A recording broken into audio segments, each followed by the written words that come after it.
ne veux pas faire l'impasse sur les 3 semaines qui ont remué l'actualité et qui nous ont mis au cœur, malgré nous, de cette actualité.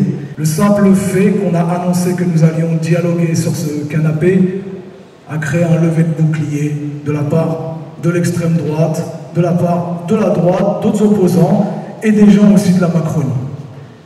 Avant même que j'ai cette maladresse par message interposé. Je rappelle que je répondais à l'essayiste Rachel Kahn d'une insulte, d'une attaque qui n'a indigné personne. J'ai été qualifié de déchet à trier. Les mots ont un sens. J'ai surréagi et j'ai eu cette maladresse d'utiliser le mot rescapé dont je n'avais pas mesuré. Je n'avais absolument pas mesuré la charge historique et la charge émotionnelle que comprenait ce mot. Je n'avais absolument pas non plus calculé, ou plutôt visé, la famille de l'essayiste Rachel Kahn,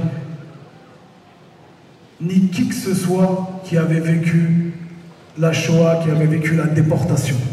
Tout de suite, quand je me suis rendu compte de cette erreur, je m'en suis amendé, je m'en suis excusé dans la foulée, auprès de la concernée et auprès également de tous ceux qui avaient pu être heurtés par ce tweet-là.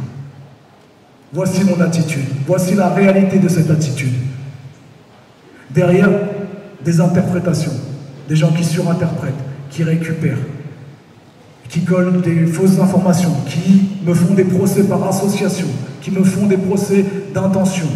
3 semaines que je vis l'enfer avec ma famille. Mais ce que je vis, toute proportion gardée, c'est ce que tout le monde vit aujourd'hui. C'est ce que les mouvements sociaux vivent parce qu'ils sont criminalisés. C'est ce que les jeunes de banlieue vivent.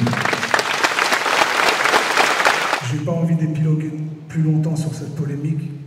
J'aimerais simplement rappeler que cet espace de dialogue qui m'est offert, eh bien c'est un espace de déconstruction mutuelle.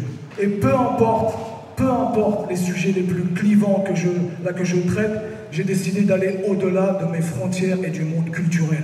J'ai décidé de répondre à ces invitations quand on me les fait, parce qu'il y a une urgence à lutter massivement, rapidement, contre l'injustice sociale, contre la montée de l'extrême droite, contre les discours d'extrême droite. Quand tu dis sur la quenelle, je me suis expliqué, mais trop tard. Et on a discuté de pourquoi tu t'es excusé trop tard. Et je pense que c'est important aussi que les gens sachent, que les gens comprennent.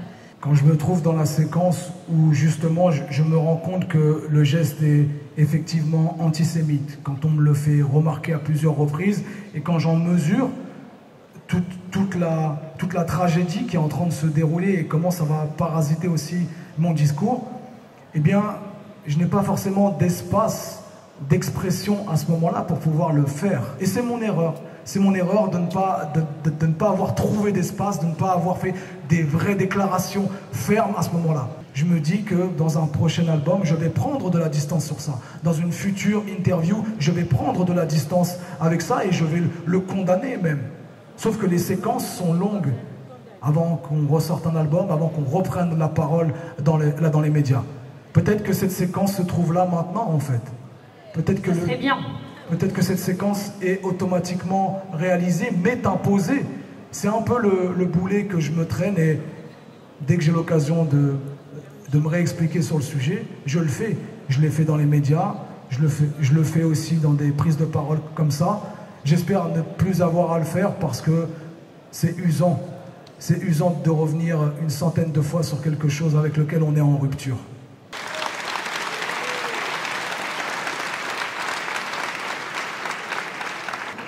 Et alors, dernier, ça termine. Elle va avoir tout fou la vieille 2026. Quand je vais devenir maire de la municipalité. Pourquoi vous m'avez invité?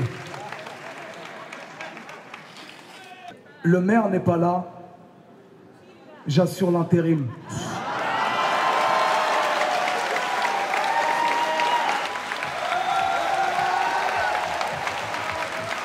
Alors moi je faisais partie de ceux qui étaient très fiers et très contents que Medine se joigne à nous parce que pour moi c'est un allié objectif et on porte des combats similaires. L'erreur qu'il y a eu dans la séquence, je pense, c'est que certains grands élus ont un petit peu cédé aux pressions de la droite et de l'extrême droite et donc du coup l'ont un peu aussi accablé dans la séquence. Maintenant, il a montré qu'il avait un point de vue très clair sur la situation, qu'il était en mesure de s'excuser de ses erreurs et qu'il a porté un combat politique avec lequel en fait on est d'accord. Donc je pense que la séquence est bien réussie. Ouais. Bon, j'ai été un peu victime des vagues avant, il fallait pas l'inviter, pas l'inviter. Et puis je me trouvais là et j'ai trouvé que c'était superbe. Je pense que c'était une salle qui était très convaincue. Parce qu'elle a réagi très bien, il n'y a jamais eu de sifflet, il n'y a jamais eu de... Bon, voilà.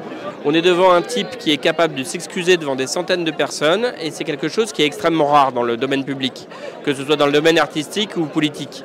Être capable de dire « j'ai eu tort », c'est quelque chose qui est énorme, hein, qui est très original et qui est extrêmement puissant.